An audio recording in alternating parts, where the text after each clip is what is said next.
difference. This is the new Kindle DX, which just started shipping on Wednesday.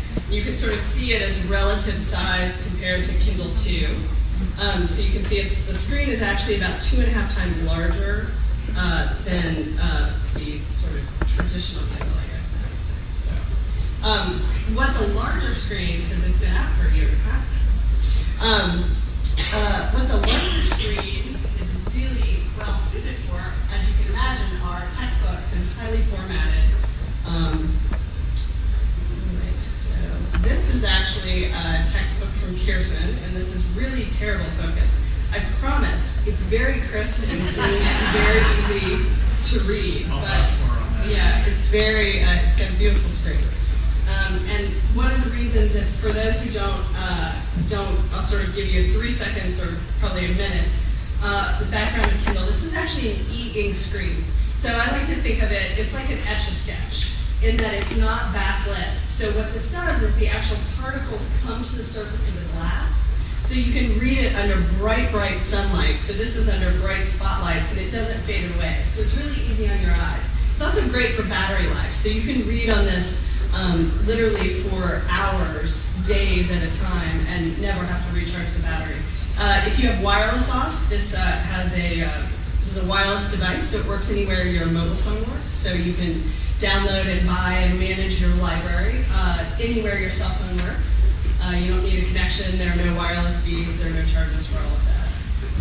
So this is a textbook from Pearson, and I'm going to take you. I'm not going to do sort of the complete demo, but I am going to take you to a couple features that work really well for textbooks. So one of the things that obviously you can do is you can add notes or highlights, annotate your books, do all the kind of things that you would do. And so what I'm going to do is I'm going to take you to a bookmark that I've, here we go. So this is, again, very clear. This book, obviously, about earthquakes. And so I don't know if you can tell, but about the 4th line down, you can see that I've highlighted beginning with distance. So you can highlight your notes throughout. You can also, of course, annotate at any point. So I could just, say to myself, and down at the bottom of the screen, you see there's a note coming up. I might write, this will be in test. If the professor says that, whatever. Can you slide that a little bit? Oh, I'm sorry. You see it? It's kind of hard, the white on white keyboard. You can't really see it, but there's actually a little keyboard here. And then you can, of course, save those notes. Another really fabulous thing is this, both Kindle devices are built in with a 250,000 word dictionary from the NOAD dictionary from Oxford. So if at any time you wanted, let's say I didn't know what, concentric meant, I can go, again at the bottom of the page, it sort of picks out for me the first sentences of the dictionary description, which you all can't read from there, but it's very, or you can go to the full dictionary description if you would like. So it'll take me to the full, so concentric, pronunciation, all of that. The other thing that is particularly great for students, textbooks, so forth, is I'm going to do a search. So you can search across your content. You can search across anything in this particular book. So this book is about earthquakes. So I thought I'd take a look for Seattle. Because I was in Seattle about 8 years ago when we had a 6.8 earthquake. So I wanted to see how that, whether or not I was in trouble. So let's just go to the first reference of Seattle. So Seattle shows up 4 or 5 times. And you'll see I've underlined it. Apparently there's considerable hazard for cities like Portland, Seattle, and Tacoma, which is quite a relief. That's sarcasm. But anyway, so you sort of get the idea. I'll just show you one other thing. Because the device is wireless, you can do some really interesting things in that. So for instance, I subscribe to the New York Times, the Wall Street Journal, Washington Post, all on my Kindle device. So this comes every morning. It's great because on the West Coast, I get, by 6 a.m. my time, I get the full edition of the real New York Times, which is just not possible to get. So I subscribe to it.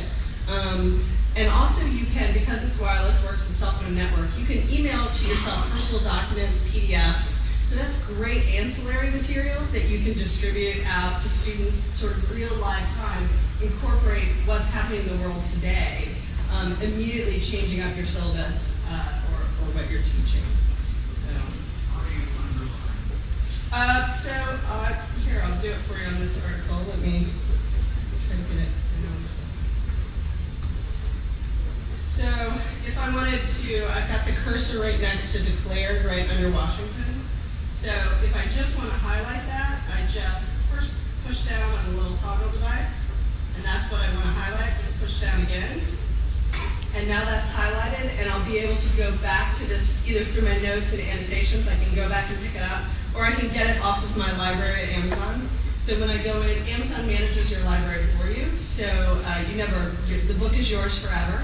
You delete it off the device. This device holds 3,500 books. But if you deleted it off your device, you could come back later, download it at any time back onto your device. But your notes you can get to also on your computer from Amazon, which is great. So if you want to highlight, annotate, preserve it for later, you can come back. Can you hold that sideways and hold the BlackBerry next to it, right down here? Oh, I'm going to do this. Now, I'm thinking BlackBerry's 2 years old, so. Yeah, well, this device is actually thinner than even the thinnest 3G phone out in the market today. I'll let you figure out who that is. The other cool thing is it will actually, it has the rotation. So if I wanted to, it doesn't do it flat, but if you wanted to see it or zoom in on a picture, auto rotation. So that's quick. I'll have these up here after if anybody wants to come. Play, not take. Let's be clear about that. Available and shipping from Amazon.com today. So that's one platform. The application there to education is pretty straightforward because you are working with initially the book, the concept of the book, which really, the definition of what's a book hasn't changed since stone tablets, papyrus, and then Gutenberg, and now today electronically. Google Apps is different. How many people in here use Google Apps? And how many of you use it to collaborate? Raise your hands too. Okay. So Jeff, is Google Apps a platform for education? How? It's a platform for a lot of things. I think when you look at the way Google approaches what we do, we really don't think of ourselves in any particular vertical because we're not an education company.